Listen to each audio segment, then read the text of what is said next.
María Eugenia Monarriz.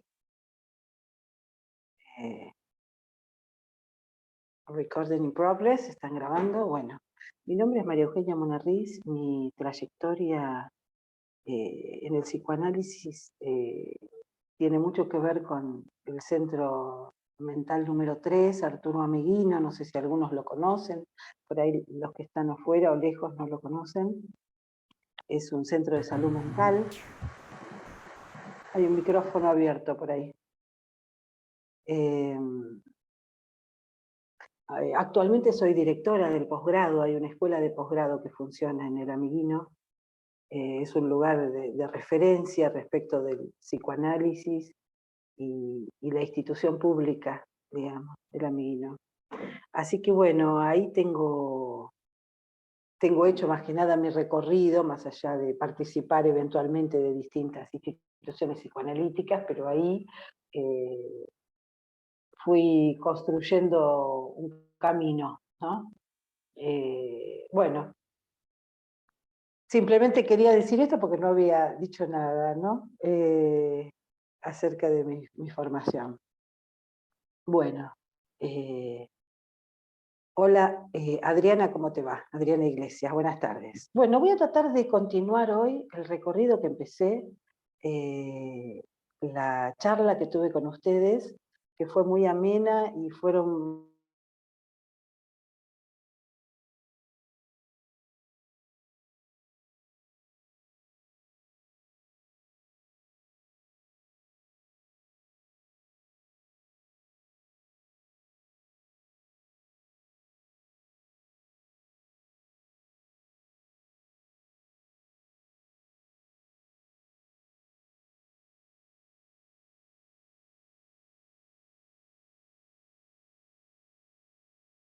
me vengo centrando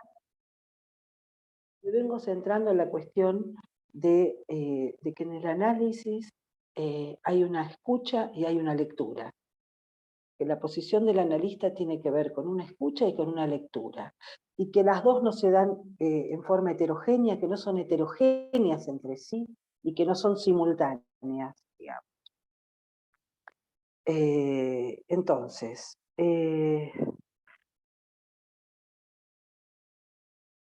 mencionamos el texto, uno de los textos de las primeras épocas de Lacan, la vez pasada, que fue Función y campo de la palabra. Función y campo de la palabra, que el título completo es Función y campo de la palabra en la realización psicoanalítica del sujeto, ¿no? Allí hay como un antecedente de la demanda, en donde Lacan dice que la palabra del paciente llama a una respuesta, que toda palabra llama a una respuesta, aunque sea el silencio. O sea, no hay palabra sin una respuesta, aunque esa respuesta sea el silencio, sea la presencia del otro, ¿no? Esta versión o esta vertiente del llamado es el antecedente de lo que va a ser el concepto de demanda en Lacan, ¿no? Y tiene que ver con ubicar al sujeto en relación al simbólico, ¿no es cierto? Por eso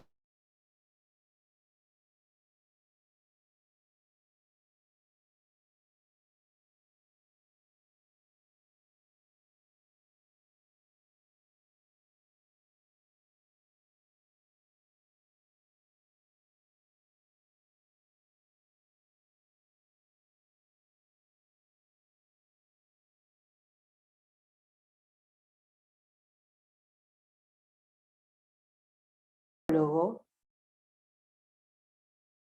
no sé por qué aparece tanto esta grabación, ¿no? Y en el prólogo de este texto, o en el capítulo 1, él dice en francés de quel sujet, de quel sujet. De quel sujet quiere decir, haciendo parafraseando al francés, sujet en francés puede ser sujeto o puede ser tema. Entonces, ¿de qué sujeto estamos hablando o cuál es el tema? ¿No? De qué el sujet es, ¿de qué tema estamos hablando? O sea, todo esto que voy a decir tiene que ver con el concepto de la emergencia del sujeto en tanto un sujeto que emerge en un momento aparece y desaparece con esa fugacidad como un pescado que sale del agua y se vuelve a meter, digamos. La emergencia subjetiva, ¿no es cierto? Que tiene que ver con una aparición y una desaparición, ¿no? Bueno, entonces, digo por la cuestión del sujeto representado en tres significantes que venía diciendo, ¿no? ¿Cuál es el tema o de qué sujeto hablamos, ¿no? Algo que tiene que ver, hablamos de la temporalidad la vez pasada, ¿se acuerdan? De la cuestión del tiempo, de la temporalidad. El sujeto también es la temporalidad de la emergencia del sujeto, ¿no? Que no es la misma temporalidad que se juega en relación a las agujas del reloj, hablamos de los tiempos lógicos, de esa lógica inmiscuida en la situación analítica para que pueda emerger el sujeto del inconsciente, ¿no? En función y campo de la palabra aparece otra cuestión respecto del tiempo que tiene que ver con la puntuación. Hay una función, que es una función del analista, que tiene que ver con la puntuación. O sea, la cuestión de la puntuación, él la hace jugar, como todos por ahí recuerdan, en el primer piso del grafo. ¿Recuerdan? La cuestión de la anticipación y de la retroacción en cuanto a ese sujeto mítico de la necesidad que se encontraba con el lugar, el otro del lenguaje, y que en esa diacronía, en ese hablar, digamos, había un punto que tiene que ver con el lugar de la significación que viene del otro. Como les decía yo al principio de la clase, en las intervenciones de ustedes la vez pasada, hace que mi propio mensaje retorne de alguna manera en forma invertida. En la transmisión pasa también eso, ¿no? En donde los oyentes hacen retornar al que habla puntuaciones de su propio discurso, que retornan del otro. Entonces, la puntuación, de alguna manera, en este estado constitucional o constitutivo del sujeto, la puntuación crea la significación como un efecto retroactivo del discurso de la intención. Por supuesto que cuando quieren me detienen y me interrumpen y me preguntan, ¿no? En consecuencia, el sujeto, como decía, recibe su mensaje invertido, recibe del otro su propio mensaje, porque al puntuarlo, estamos puntuando el inconsciente del sujeto. Esa puntuación en relación a la significación implica una puntuación del inconsciente del sujeto. Esta célula que funda el grafo organiza todo el discurso en una temporalidad que oscila entre anticipación de la intención, retroacción.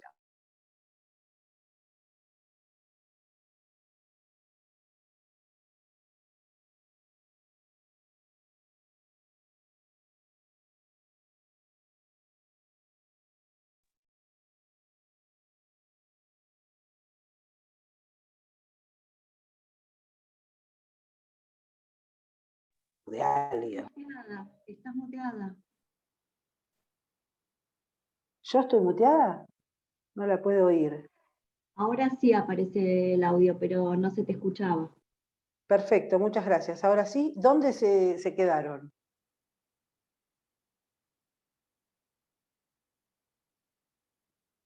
Estaba diciendo que... Los últimos 40 segundos, si pudieras retomar. Bueno, Cuando estabas en anticipación.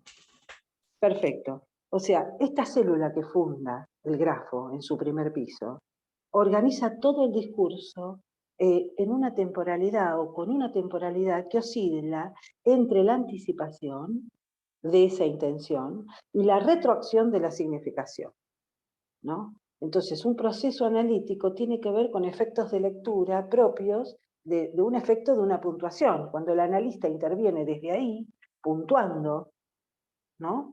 Que puede ser con una palabra, que puede ser con un silencio, que puede ser con un corte de sesión, digamos. Con esa puntuación, poniendo el acento en determinado lugar, el analizante va tomando distintos puntos de vista, distintas lecturas sobre lo que venía haciendo. Y el otro es el que realiza la puntuación. El otro es el que realiza la puntuación. Acá cuando digo otro me refiero al analista en este caso. El analista en el lugar del otro, o desde el lugar del otro. Es el que decide el sentido del mensaje. Por eso en su versión del sujeto Lacan habla del poder discrecional del oyente. ¿Qué quiere decir el poder discrecional del oyente?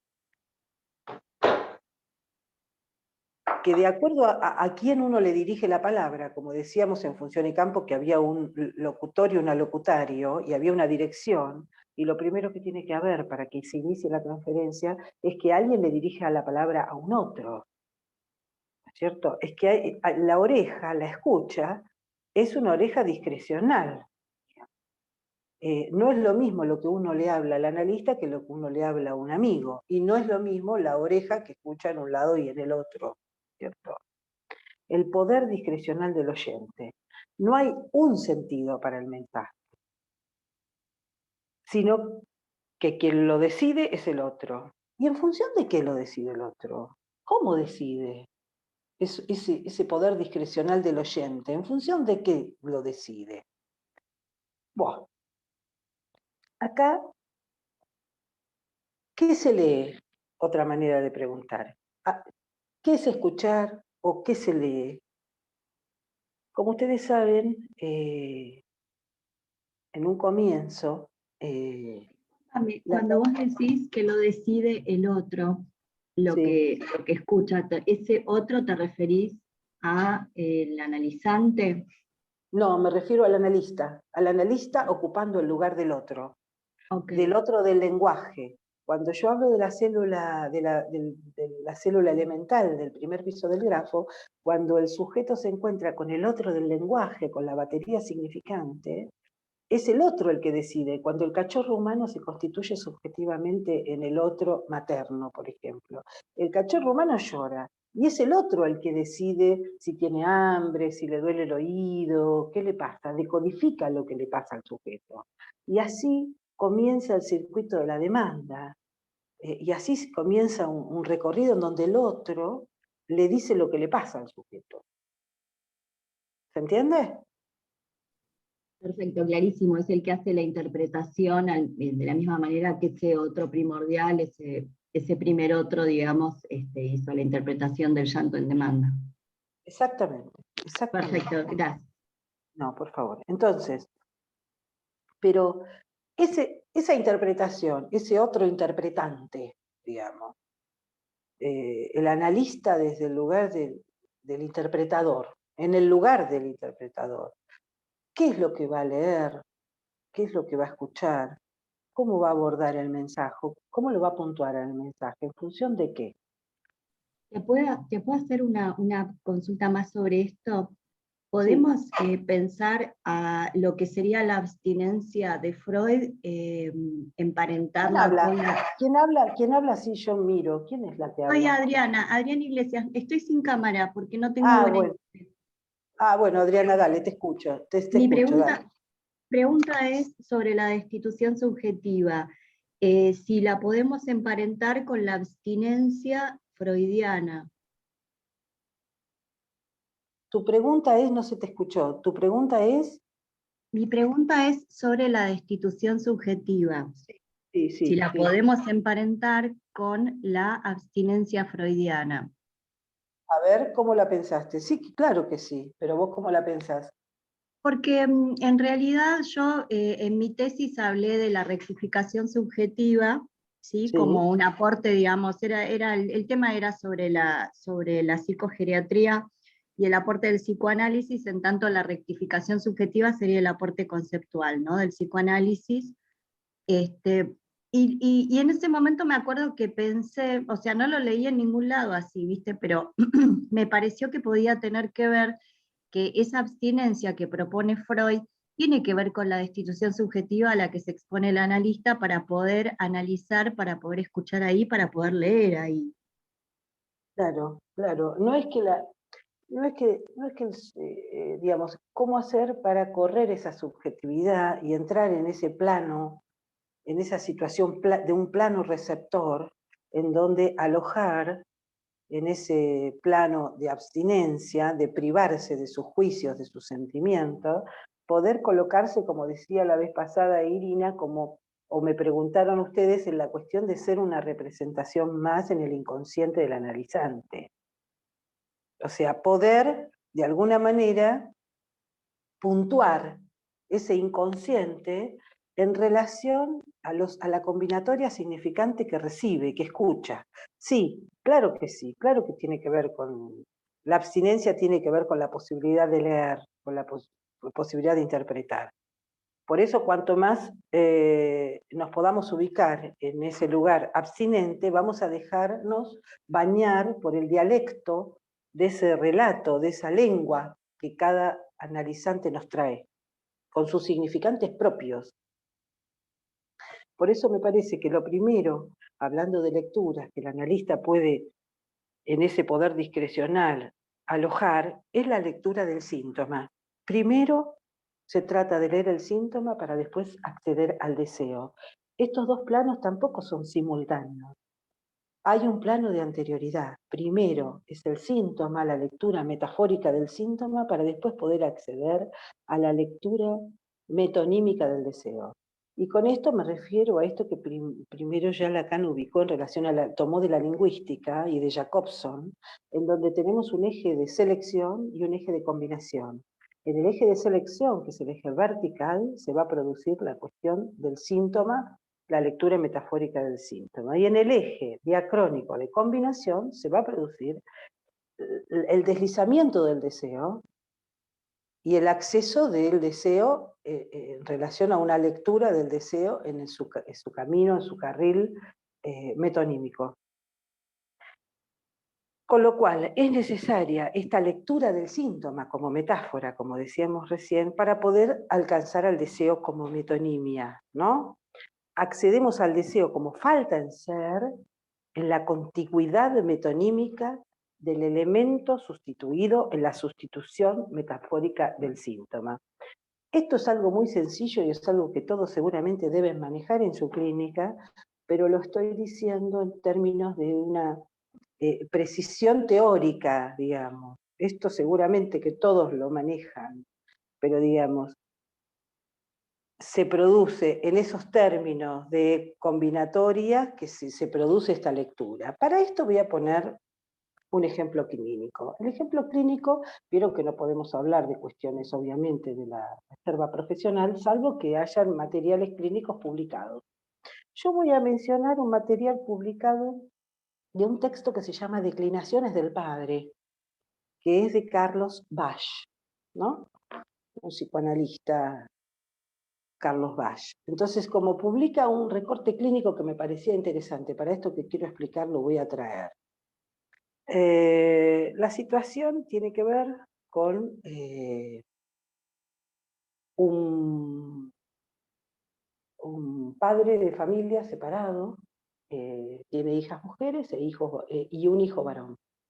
Se separó recientemente y habla en análisis de que quizás cuando sale los fines de semana con las hijas no le cuesta hacer programa, porque las chicas te piden de ir a tomar algo, qué sé yo, de ir a pasear, pero que le cuesta mucho más hacer programas con el hijo varón, porque el hijo varón le pide de hacer algún deporte, de esas cosas que hacen los hombres, de ir al fútbol o de hacer algún deporte o de ir a un club, y él dice, de esas cosas que yo nunca hice con mi papá, porque yo siempre fui un pollerudo agarrado a las polleras de mi madre.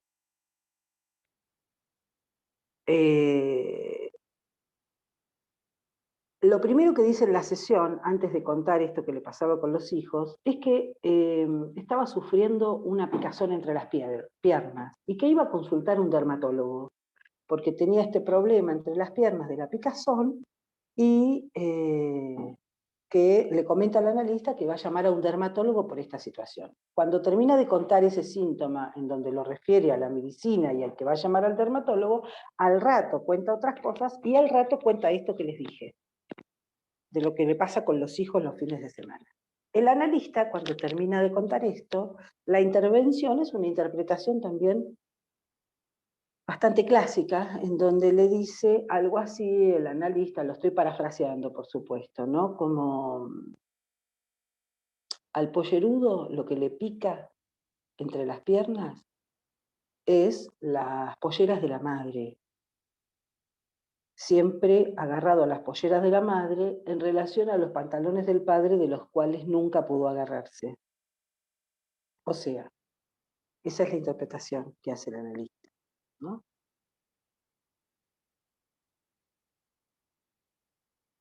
¿Qué hace? Lo pone en un plano metafórico, la picazón.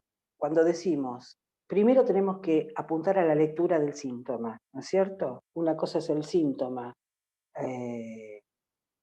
leído en relación a la medicina como un signo, y otra cosa es un síntoma que precisa del otro, ¿no? Que funciona en relación al otro. La picazón del que está siempre agarrado de las polleras de la madre remite a los pantalones del padre de los que no se pudo agarrar. Entonces, si nosotros tuviéramos que poner en una proporción, como se pone la metáfora paterna, digamos, pondríamos en la primera proporción, la picazón es a las polleras de la madre, como los pantalones del padre a una X, si tuviéramos que armar la fórmula de la metáfora, digamos, ¿no? O sea, acá se pone a la picazón en relación a una posición del analizante en donde el sujeto está entre dos, aparece la nostalgia de algo más con el padre, o sea, lo que aparece como nuevo, la escucha. Cuando decíamos, lo que aparece como nuevo es la nostalgia de algo más con el padre que se podría poner en juego con el hijo, ¿no? En lo que no tuvo con el padre y que ahora podría ponerse en juego a partir de esto que está produciéndose, de este acto interpretativo, podríamos decir. La escucha surge de la lectura por la escucha del síntoma. Hay un significante que adquiere el estatuto de tal, claro, hay un significante que se eleva al rango significante. Entonces hace emergencia una palabra o varias de un modo explícito o implícito en la experiencia, ¿no? O sea, es la escucha de un significante. Se escuchó el significante picazón.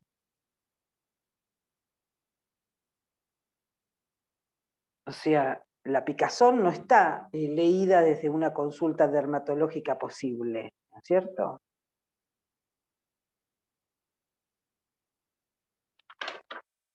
Y ahí tenemos la lectura del cinto como metáfora y aparece un significante, que en todo caso es el significante pollerudo. Como yo les decía, pollerudo, picazón, aparecen distintos significantes. Como les decía en los primeros textos, Lacan en instancia de la letra, en lo inconsciente, ¿dónde ubica la función significante? La función significante la ubica como que el significante es un término bajo la barra, resistente a la significación. Recuerdan cómo el algoritmo saussuriano, ¿no? O sea, el significante es un término resistente a la significación. Es un término bajo la barra, cuando digo bajo la barra me refiero a reprimidos, ¿no es cierto? Bajo la barra. En toda formación del inconsciente, en toda emergencia de la función significante, hay un real en pérdida. Hay un real en pérdida. O sea, en toda aparición, en toda emergencia de la función del inconsciente, hay un real en pérdida. ¿Qué quiere decir con esto? Que lo que queda bajo la barra, resistente a la significación, es un real en pérdida para el simbólico, en pérdida para ofrecerse en la combinatoria de las representaciones, podríamos decir. Podemos ponerlo en perspectiva de la repetición, si quieren, del objeto perdido de la pulsión. Algo en pérdida, que pulsa, que insiste a través de los elementos que sí están disponibles. De ahí que la lectura siempre implica, como decíamos la vez pasada, una significación en más en relación a una significación en menos. Quizá, como decíamos también en el grafo de subversión en el primer piso, una anterioridad y una retroacción, ¿no es cierto? Acá también aparece una significación en menos y una significación en más, en donde algo en ese destella entre el sentido y el sinsentido.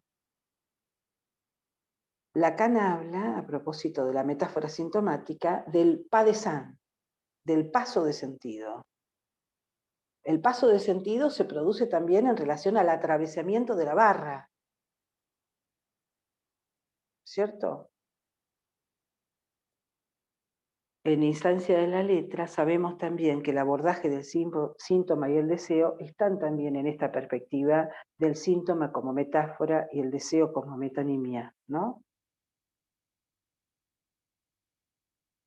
Y entonces, necesariamente tenemos que leer al síntoma para poder acceder al deseo como falta. Como falta, ¿qué queremos decir al deseo como falta? Como falta en ser, en el sentido de que el objeto metonímico se desliza en la cadena y el deseo siempre es deseo de otra cosa, ¿no? En la contigüidad del elemento sustituido, como decíamos antes, en la sustitución metafórica del síntoma. Podríamos decir entonces que la picazón del que está siempre agarrado a las polleras de la madre tiene algo que ver o remite a los pantalones del padre de los que no se pudo agarrar. Y entonces ahí aparece la significación del síntoma, como dice Lacan en varios lugares. El síntoma es el síntoma en el sentido analítico del término. O sea, no es el síntoma para la medicina. Esta picazón es el síntoma en el sentido analítico del término. Y ahí es donde podemos entrever la nostalgia de algo más con el padre, ¿no? Que decíamos podía ponerse a jugar con el hijo.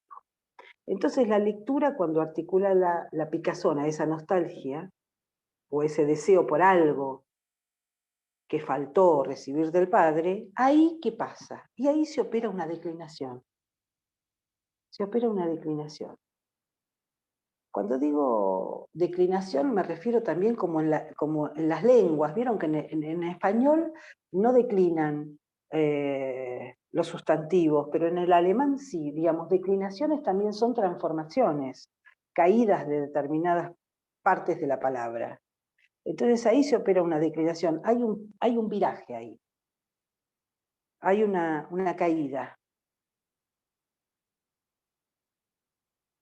Ustedes saben que la interpretación, en el sentido analítico del término, si podríamos decir también, como el síntoma, no es una interpretación la nuestra hermenéutica, no hay una traducción punto a punto. Como no hay un código, como el lenguaje, como no se puede decir el ser desde el lenguaje, entonces quería llevarlos a un término en alemán que se llama Versagung, die Versagung. ¿La Versagung qué es?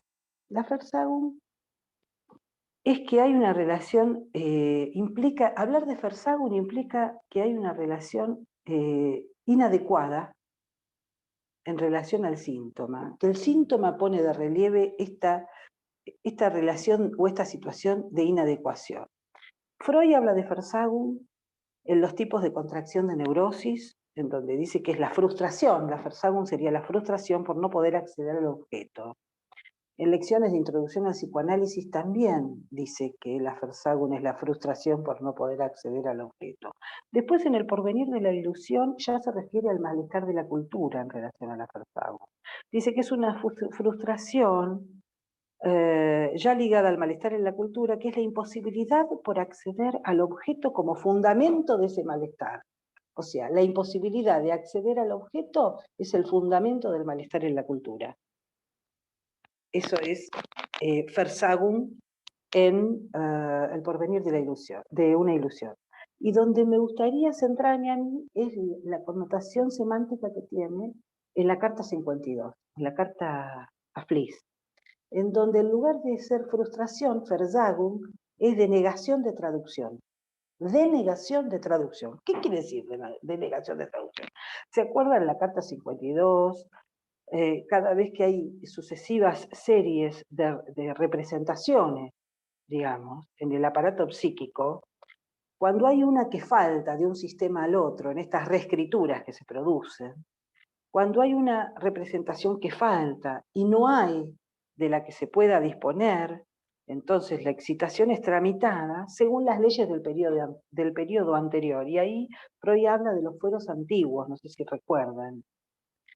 Entonces, de alguna manera, hay un lugar donde no hay posibilidad de hacer la traducción porque hay un blanco, porque no hay representaciones que podamos disponer para poder hacer la retraducción. Entonces, ahí Versailles es como una traducción que no hay de una serie de excitaciones, más allá de un modo. Y cuando pasa a la otra serie de transcripciones, algo queda sin retranscribir, porque no hay este elemento para retranscribir. Esto es interesante, esta parte, porque entonces justamente de ahí podemos pensar la cuestión de la interpretación como no hermenéutica, como esta falta que hay en la posibilidad de la traducción. Si uno piensa que también la interpretación tiene que ver con la traducción, ¿no? Y ahí Versailles, esta parte que no hay, esta representación que no hay para poder hacer la retranscripción, funciona como causa de lectura, porque es una traducción imposible, porque no se puede traducir lo que no hay. Entonces, este blanco, este vacío, esta falta de representación, podríamos decir, que hace de causa, que hace de motivo de causa de lectura esta traducción imposible. Por eso decíamos que el lenguaje tiene sus límites para decir plenamente el ser. Esa imposibilidad del lenguaje para decir a fondo y para poner de manifiesto las huellas de esa imposibilidad. ¿Y qué situación nos muestra paradigmáticamente las huellas de esa imposibilidad? La experiencia analítica, que es lo que estamos tratando de desgranar un poco ahora, ¿no es cierto? La experiencia analítica. Nosotros cuando recibimos un paciente, esto quizá Lacan lo trata más en el seminario 16, cuando recibimos un paciente nos encontramos con ese lenguaje que porta las huellas de esa imposibilidad, ¿no? Y a través de nuestra escucha entramos en conversación por ese lenguaje, y ese lenguaje se transforma en discurso a través de nuestras puntuaciones, para tomar lo que hoy estamos tratando.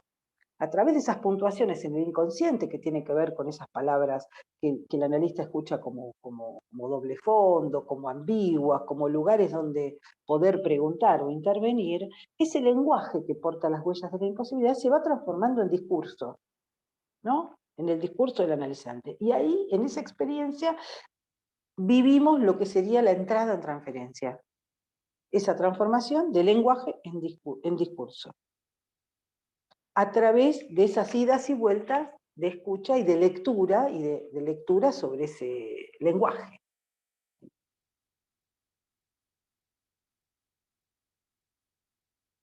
Es un circuito de ida y vuelta, ¿no es cierto? De ida y vuelta, en donde algo de la caída de la pretendida omnipotencia del otro se toca, porque se toca la falta del otro, ¿no? Es un circuito de ida y vuelta a la transferencia entre el discurso analizante, la escucha y la lectura, ¿no? Esa lectura causada por una imposibilidad de traducción. Esto me gustaría subrayar. Esa lectura está causada por esa imposibilidad de traducción, ¿no? Por esa imposibilidad, ¿no? Por ese corte que produce de repente la imposibilidad de traducción, ¿no? No todo se puede, no contamos con todas las representaciones para la traducción. Y entonces, a partir de esa imposibilidad, ¿qué pasa? Se generan las combinatorias significantes. A partir de ese imposible se producen las combinatorias significantes, ¿no es cierto? Por eso decíamos, bueno, el significante, la función está bajo la barra, pero digamos, para que pueda subir en determinado momento, para que pueda emerger de debajo de la barra, arriba, y se puedan producir otras combinatorias significantes, tenemos que pensar en esta lectura que parte de esta imposibilidad de traducción, ¿no? Por eso a veces, digamos, ese corte con esa imposibilidad de traducción no es perfecto, y estas combinatorias significantes a veces producen distintos movimientos, ¿no? Por eso todos los fenómenos clínicos que tienen que ver con la angustia, el acting, el pasaje al acto, son momentos de vacilación fantasmática donde algo, ese algo en pérdida, ese real que pulsa para entrar en las combinaciones significantes, está vacilante, está complicado. Bueno, yo, a ver, dejaría acá y conversaría, ¿qué les parece?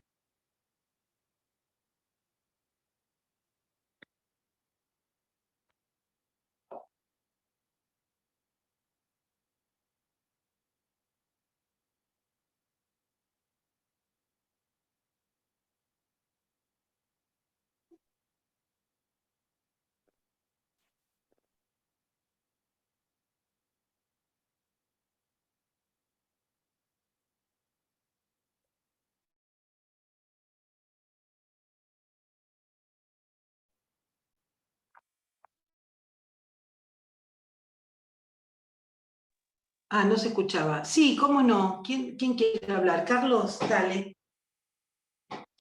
Hola, ¿cómo te va?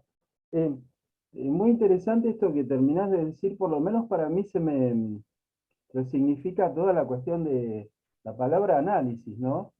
A ver, no sé si voy bien, digamos, en lo que te voy A ver, a relatar. dale. Como si dijéramos esto detenido por debajo de la barra, coagula, algo. Y la tarea es, por decirlo de alguna manera, justamente analizarlo, descomponerlo, para que pueda traspasar esa barra, ¿no?, de represión. Digamos, la secuencia que me gustaría ver, ¿qué pasa cuando vacila la eficacia del significante? Cuando vacila la eficacia del significante, cuando no funciona para andar en el mundo y hacer las ecuaciones correspondientes, cuando vacila, entonces este corte con esto imposible, con este real imposible, no es preciso, perfecto, digamos, ¿no? Vacila las combinatorias simbólicas, ¿se entiende? Entonces, Sí. las puntuaciones vacilan las combinatorias simbólicas. Entonces, la huella del corte con lo originario imposible, esta huella queda, ese corte queda desinvestido y entonces el sujeto queda a expensas de la angustia, del acting, del pasaje al acto. Cuando el sujeto está representado entre significantes, podríamos decir, fantasmáticamente está homeostático. Está representado por un significante para otro significante. Ahora, el problema se suscita cuando hay algo de esa función significante, de ese simbólico, se ve amenazado, digamos. No está, vacila fantasmáticamente el sujeto. Cuando nosotros recibimos una persona que consulta, en general hay algo de un fenómeno clínico que tiene que ver con el acting, con la angustia, con el pasaje al acto, digamos. Hay algo que lo trae, nadie viene porque mi piace, digamos. Digamos, por eso decía, es importante hacer la lectura metafórica del síntoma, que el síntoma se transforme un síntoma en el sentido analítico del término, ¿no? ¿Qué quiere decir el síntoma en el sentido analítico del término? Que el analista, como decíamos, en el lugar del otro, se ofrezca en el plano de la abstinencia como formando parte de ese discurso, como haciendo de ese lenguaje discurso, con sus intervenciones, ¿no? Se umbilica, hay una inmicción, dice Lacan en la carta robada, una inmicción de alteridad. Se va inmiscuyendo, digamos, una otredad que se empieza a inmiscuir en el relato del analizante, por ahora del consultante y quizá futuro analizante. Pero para que sea futuro analizante se tiene que producir eso. Por eso cuando traigo el ejemplo de Carlos, que me pareció sumamente interesante, porque él, la picazón, el paciente dice, bueno, voy a ir a llamar a un dermatólogo porque me pica las piernas, no sé. Y después pasa a hablar de su vida y de sus cuestiones. Cuando se articula la picazón al pollerudo, adquiere otra resonancia y permite al sujeto abrirle un camino en relación al nombre del padre, a lo que no tuvo con el padre y que puede y puede poner en juego con el hijo, digamos. Por eso el análisis tiene esta llave de posibilitadora, habilitadora, que reinventa al sujeto en otro. Y que es a partir, no de una traducción en donde uno puede decir como la lotería 14 el borracho, sino a partir de alguien que no tuvo un padre, podemos hacer un padre. A través del análisis se puede hacer digamos, por eso no tenemos que hacer como psicología psicoanalítica. Entonces el que no tuvo padre no va a poder ser padre, el que tuvo un buen padre o mal padre, todas esas cosas que pueden surgir a partir como psicología psicoanalítica, ¿no? Con herramientas psicoanalíticas hacer psicología, que también puede pasar, ¿no? A veces. Entonces me parece que lo que estamos diciendo, lo que vos estás trayendo de la función significante es como, bueno, cuando emerge la función significante, cuando en el contexto de una sesión una palabra se eleva al rango significante, ya eso es una apertura simbólica, es una apertura en sí misma. Se sale del plano del enunciado y hay una lectura. Entonces, de eso se trata el análisis, de poder empezar a leer, tanto para el lado del analista como para el lado del analizante. El analizante también empieza a poder leer lo que dice y se empieza a escuchar a partir de la lectura que puede hacer ese poder discrecional del oyente.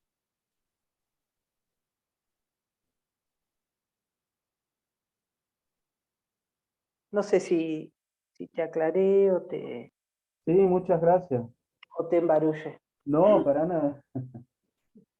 Puede ser, Pero ¿no? muy interesante porque también me resuena a padre, no ves que ardo, ¿no? No ves que estoy ardiendo también.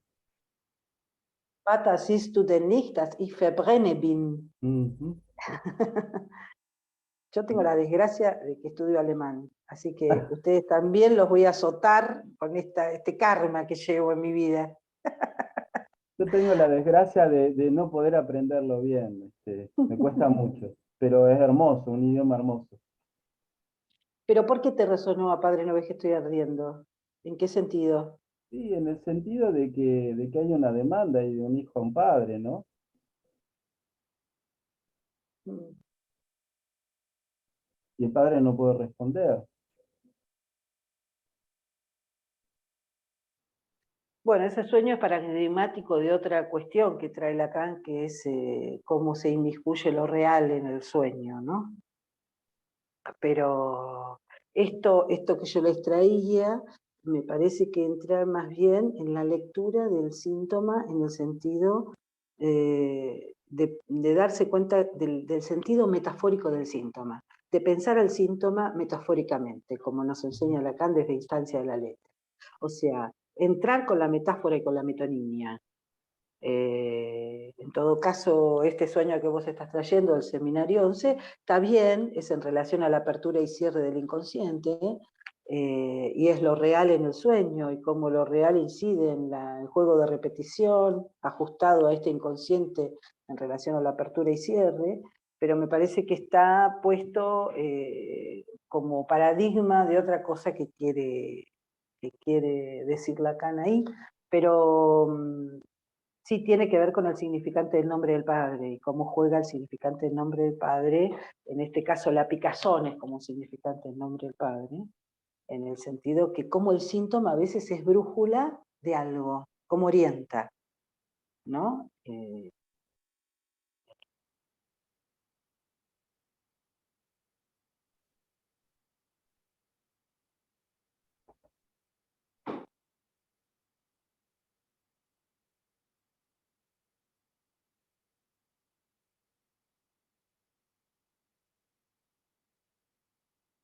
Orienta respecto del deseo, orienta respecto del deseo, ¿no? Como la lectura del deseo, cómo se puede leer el deseo a través de la metáfora sintomática. El deseo de este paciente en relación justamente a esta falta del padre, y no solamente falta del padre, sino en el sentido genitivo del término, las faltas del padre y el padre en tanto falta en la estructura, ¿no? Por eso me interesaba mucho traerles a ustedes la palabra Versagung, que también la Frasagung es en el seminario 8, cuando Sócrates, que en definitiva Lacan dice que Sócrates es un buen analista. ¿Por qué es un buen analista? Porque realiza la Frasagung con Alcibíades, o sea, Sócrates, hay una denegación, lo frustra, le dice que no a Alcibíades, no lo satisface, decide no satisfacerlo, como la abstinencia también de alguna manera es una Versagung, un rehusamiento, porque no satisface el analista esa demanda de amor, no se satisface. Sócrates es un buen analista porque lo rehúsa satisfacerlo Alcibíades, porque lo quiere tener deseante. O sea, lo mantiene en posición deseante. Y nosotros a nuestros analizantes también, digamos, la posición de abstinencia es para que causa el relanzamiento del discurso del analizante. Al no satisfacer, no propone una satisfacción. Por eso no es la demanda no es que se rechaza o que se frustra, es en el sentido de la Versagung, que hay un rehusamiento para mantener al analizante, al otro deseante, como hace Sócrates con Alcibíades, ¿no? Porque quiere algo más. No lo quiere como objeto de deseo, sino lo quiere deseante. Elige eso.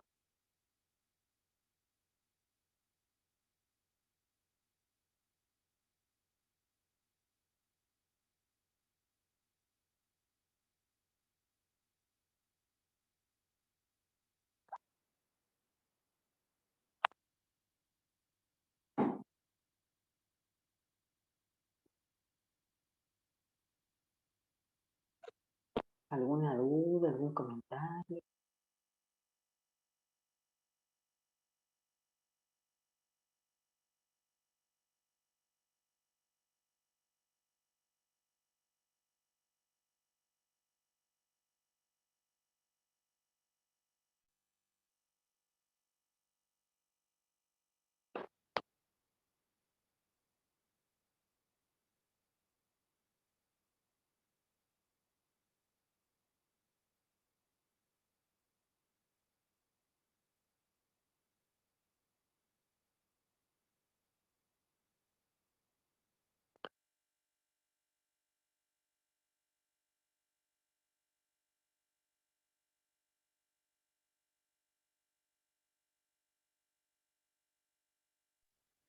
Hola, buenas tardes. No sé si puedo hacer un comentario. Me da pena hacerlo sin la cámara prendida, pero si no se me va a cortar.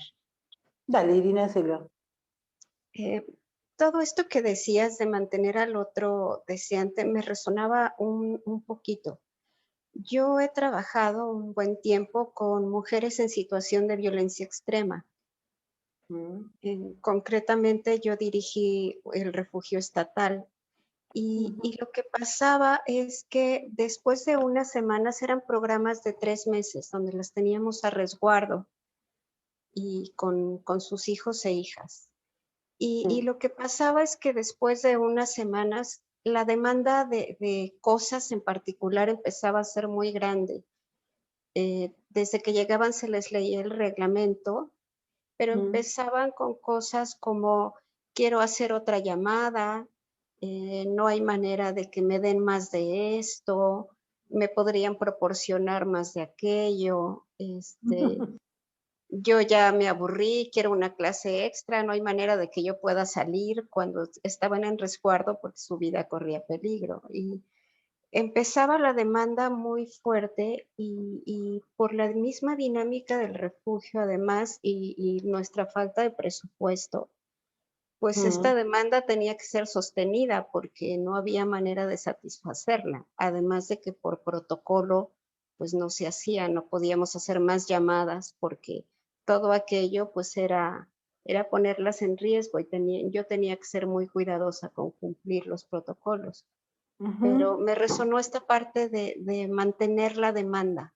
Y Está esto de bueno. algún momento les, como que permitía que ellas hicieran como agencia y toma de responsabilidad, porque a veces me decían, es que me urge una llamada. Y esta Ujú. parte de, pues, tienes que esperar 5 días a que toque tu llamada. Claro, al menos que fuera algo muy urgente, ¿no? Pero bueno, me Bueno, resonó fíjate esta cómo parte de la demanda. Ujú, está bueno lo que traes, Irina, porque vieron cómo yo empecé la charla de hoy hablando de que toda palabra tiene una dimensión de llamada, ujú, ¿no? Y toda palabra llama a una respuesta, aunque sea el silencio, ujú, ujú, ¿no? Como antecedente de la demanda. Me parece que lo que vos estás trayendo toca una parte que tiene que ver con la ujú, satisfacción pulsional del sujeto, ¿no? Que ujú, existe una satisfacción pulsional. Hace un tiempo leía un artículo en Conjetural de Jorge Palant que traía esta cuestión del ejemplo de las histéricas que hablan mucho con sus amigas y le cuentan toda la sesión analítica a las amigas, ¿no? ujú, Y que es una manera de transformar, de hacer inocuo el análisis, ¿no? Como ujú, generar muchas transferencias paralelas para que el lugar, digamos, en donde se produce, entre comillas, el acto de decir, el hecho de decir, no porque sea un acto, todo acto de decir, pero donde se produce la privacidad del análisis, pierde fuerza, ¿no? Me acordaba también de Ferenczi, que tenía una sesión con una paciente, ¿se acuerdan Ferenczi? Que proponía la terapia activa, pero me acuerdo de un relato en donde Ferenczi estaba escuchando a una paciente que le dirigía su amor, el amor de transferencia, y lo hacía todo con las piernas cruzadas. Y en un momento Ferenczi le prohíbe cruzar las piernas con la suposición de que había una satisfacción en ese cruce de piernas.